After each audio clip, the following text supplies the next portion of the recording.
Hi, I thought it might be useful just to go over how I'm using this RC controlled switch. So I bought it from Formax, and sort of uses you could have it is like switching lights on and off on a model. You could use it to turn on off equipment like I'm using it for, maybe even firing solid rocket motors or the like.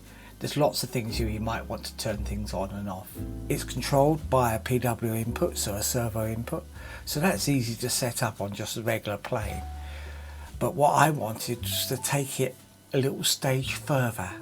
I wanted it so I can use EdgeTX and INAV together to make it turn on and off the digital video, but also so I can't easily turn it off.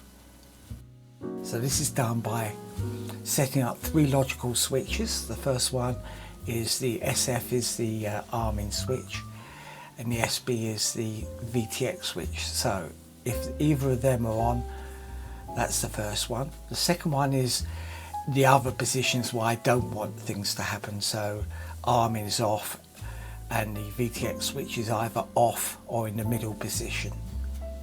So that picks up the other 2 positions. Notice the and or. Then you have to go into the special functions and using the logical switch at the beginning. So one is override channel 10, which is the signal I'm going to be sending, and turn it on to 100. So if it's logical 1, it's turned on, and if it's logical 2 or logical 3, in those positions I don't want it sending a signal, so they're turned to -100, so that's low. So if we switch over to the simulator, we can check that. So the arming switch is SF, and we can see it's low at the moment, channel 10.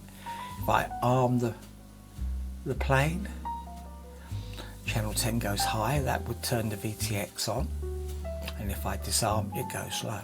That's what I want. But equally I want to test before arming, so I've got SB set, and the middle position I don't want it to do anything, which it doesn't, and if it goes to the high position it turns it on, which is what I want. So I've turned on, I've tested it, I've got all my settings right for the camera. I then arm the plane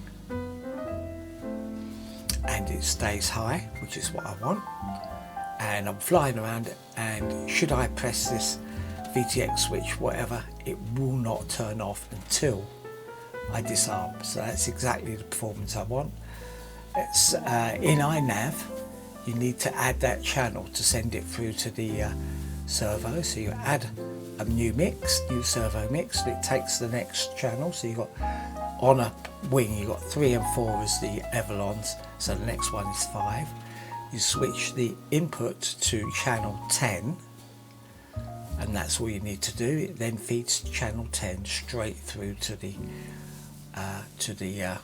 servo output. And here we are testing on the plane. I've connected the plane up, and if I channel 10 is the VTX and channel 5 is the arm. So if I arm the plane, they both go high, which is what I want. I want it to be armed, and I want the VTX to get powered. If I switch the VTX test switch on, the VTX gets powered, and now I can then arm and fly around, and when I've finished flying I land and disarm and they both go off. That's exactly what we want.